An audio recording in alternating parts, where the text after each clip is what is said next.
Before you even realize you're anxious, your horse already has. That reaction you think came out of nowhere didn't start with the horse. It started with your nervous system, and horses are built to detect it faster than you can. Most people think anxiety is something you feel consciously, like racing thoughts or stress.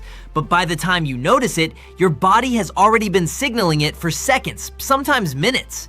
Horses don't wait for the conscious signal. They read the early data. This is where equine behavior begins to separate from human perception, because horses operate on a system that prioritizes detection over interpretation. Companies like Zoetis and Purina have studied equine stress responses, showing how horses react to subtle physiological shifts in humans, including tension patterns, movement irregularities, and breathing changes. That means what you feel internally doesn't stay internal. It leaks into your body, and your body broadcasts it. Every small shift in your breathing, every tightening of your muscles, every hesitation in movement becomes part of a signal pattern. Horses are constantly scanning that pattern, not occasionally, continuously. Because as prey animals, their survival depended on detecting instability in their environment before it fully formed. That includes you. So when your nervous system begins to move toward anxiety, even slightly, your body changes in ways you don't consciously track. Your breathing becomes shallower, your posture becomes less stable, your movements become less predictable.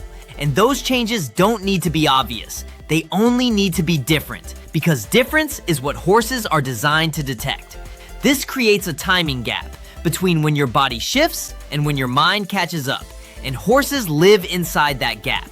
That's why a horse may suddenly become alert, step away, or react before you feel like anything is wrong. From your perspective, the reaction feels random. From the horse's perspective, it's a response to a pattern change that already happened. This is not emotion. This is signal processing, and the mechanism behind it is straightforward. Input, micro changes in human physiology. Processing, pattern recognition through a highly sensitive nervous system. Output, behavioral adjustment to reduce perceived risk. That's the system, and the incentive is survival. Horses are not trying to interpret your intentions or understand your thoughts. They are trying to determine one thing. Is this environment stable or unstable? If your internal state begins to shift, even slightly, your external signals change, and the horse updates its assessment immediately.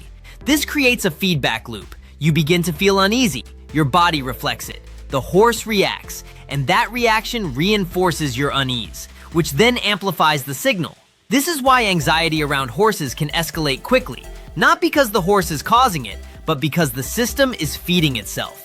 And once you understand that loop, the interaction stops feeling unpredictable, because the horse isn't reacting to nothing, it's reacting to something that already happened. You just didn't see it yet.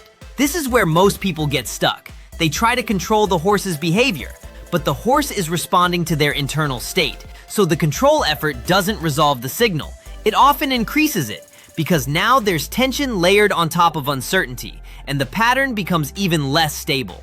What actually changes the outcome is not external control, it's internal regulation.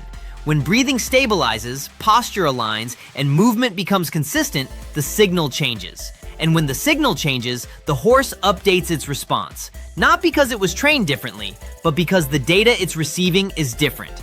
This is where horses become something most people don't expect. They become early detection systems. They respond to shifts before you consciously experience them, which means every interaction becomes feedback. Not about the horse, but about you, your state, your stability, your consistency. And once you see that, the interaction changes completely. Because now the question is no longer, why is the horse reacting? The question becomes, what signal did I send before I realized I sent it? And that question doesn't just apply to horses, it applies everywhere. If this video opened your eyes even a little, don't let it stop here. Hit that subscribe and like button, because the next one goes even deeper. Go to the comment section and let me know what stood out to you, or what I should test next. And share this video with someone who needs to see it before they scroll past it, because the more this spreads, the harder it becomes to ignore what's really going on. Are you ready for the next truth test? Let's go!